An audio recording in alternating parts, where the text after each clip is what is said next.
this video, I'll read the deposition of Katy Johnson. Katy Johnson brought forth charges against Donald Trump. Deposition is where a plaintiff and their attorney will appear in front of a judge and present evidence to bring forth a case against somebody.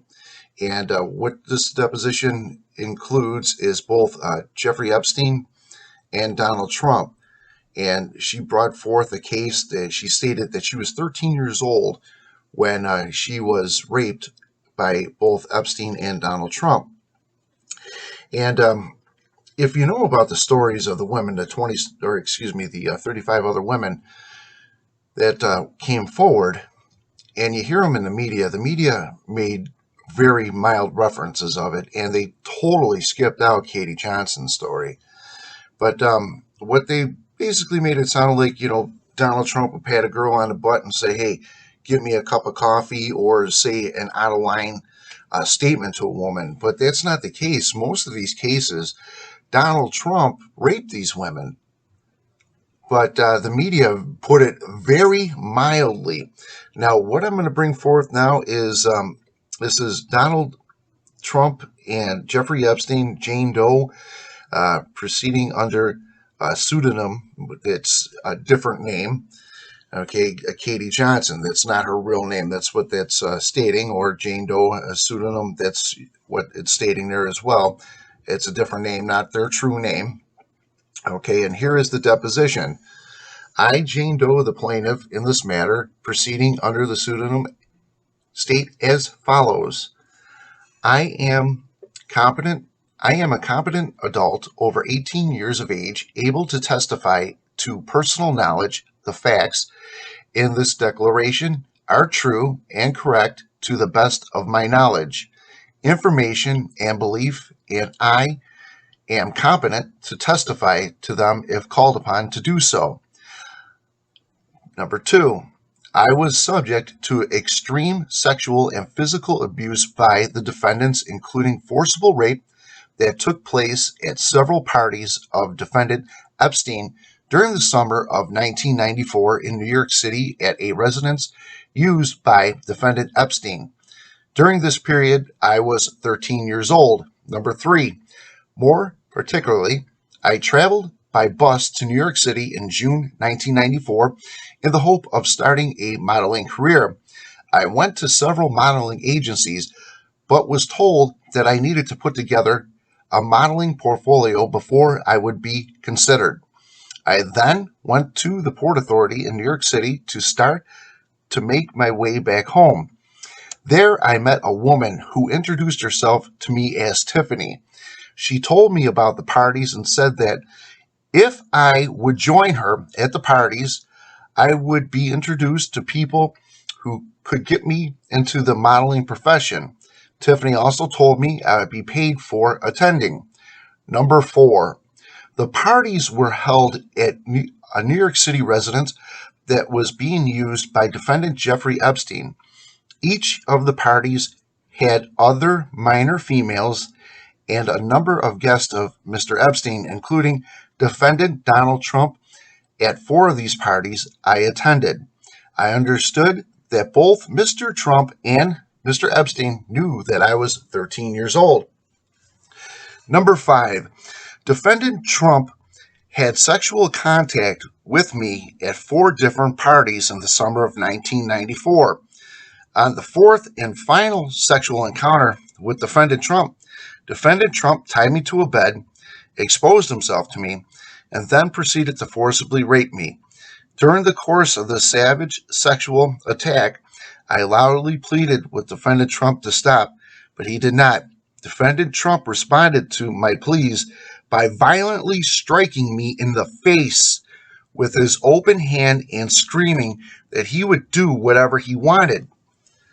Number 6, immediately following this rape, defendant Trump threatened me that were I ever to reveal any of the details of defendant Trump's sexual and physical abuse of me, my family and I would be physically harmed, if not killed. Number 7, Defendant Epstein had sexual contact with me at 2 parties that summer. On the second occasion involving Defendant Epstein forced himself upon me and proceeded to rape me anally and vaginally, despite my loud pleas to stop. Defendant Epstein then attempted to strike me about the head with his closed fist while angrily screaming at me that he, Defendant Epstein, should have been the one who took my virginity, not Defendant Trump, before I might finally manage to break away from Defendant Epstein. So Epstein was upset that Donald Trump took her virginity. And Donald Trump slapped this girl. Epstein punched this girl, 13-year-old child. Number 8, immediately following this rape, just like Defendant Trump, Defendant Epstein threatened me not to ever reveal any of the details of Defendant Epstein's sexual and physical abuse of me, or else my family and I would be physically harmed, if not killed. Number 9, both defendants had let me know that each was a very wealthy, powerful man and indicated that they had the power, ability, and means to carry out their threats.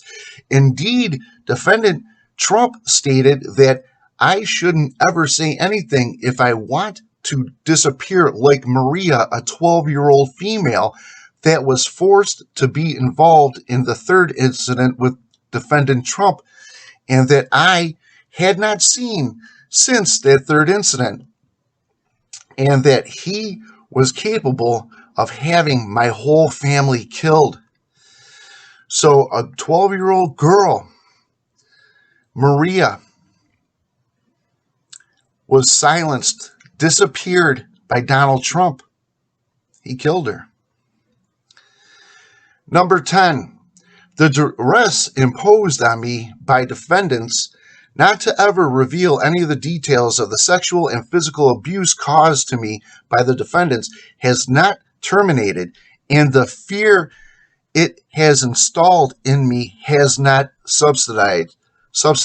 Unfortunately, making matters worse for me, I was subjected to daily painful reminders of the horrific acts of Donald Trump via mass media coverage of him starting last summer that over a short period of time became continuous and unavoidable, the beginning of his presidency.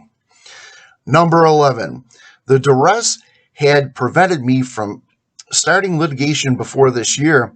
However, as soon as I surfaced, I received threats. More specifically, shortly after my first complaint was filed in California on April 26, 2016, I started receiving threatening phone calls on a cell phone I then owned.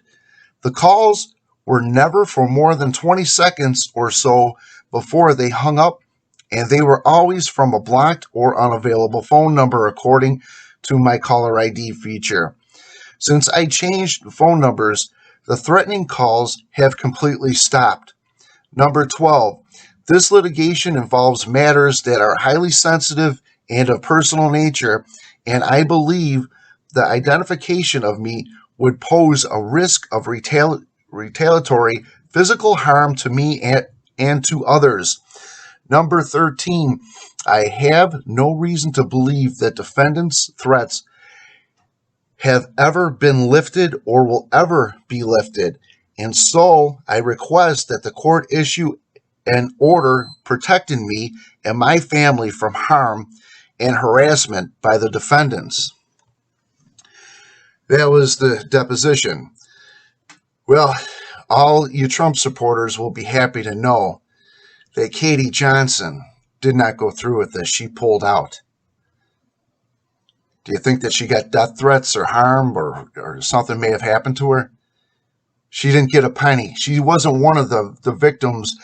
Trump has paid $100 million, anywhere from $35 million to $100 million, over $100 million is out there to people that he sexually assaulted. An 8-year-old girl was in one of the cases rumored.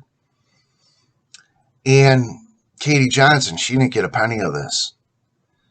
No, no, she didn't. So, Trump supporters could be like, oh, well, she was lying. No, that's not the case. She got scared off. And it's not just that, it's the fact of all these other girls, too. You read these stories about them. Like I said, it's not a pat on the ass or anything like that. It's Trump forcibly stuck his penis inside them. Why is that happening? Well, Donald Trump is an Assyrian. There is a hidden book of the Bible, and it's the Old Testament Apocrypha, Judith. Judith goes to meet with Holofernes. He's the head general of the Assyrians, and in there he talks about, how important it is for an Assyrian to rape a child of Israel and to give it to all the party members around. And that's what's going on. He's an Assyrian. He is the Assyrian high priest. And just like in the game of chess, chess has bishops in it. And I never understood why there were bishops in chess. I was like, couldn't there be another, war piece out there?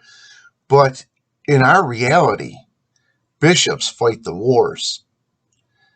And Donald Trump is the high priest of the Assyrians. This is why this happens, and this continues to happen. So, yes, we have a serial rapist as president, a very violent man that hates us. So, you people that follow and support Trump, you need to listen. You need to open up your eyes. This isn't a lie. This is the truth. It's out there. It's not only here, it's cases over and over and over and over and over saying the same thing. So, you Trump supporters, give me a thumbs down. If you agree with me, give me a thumbs up. Thank you.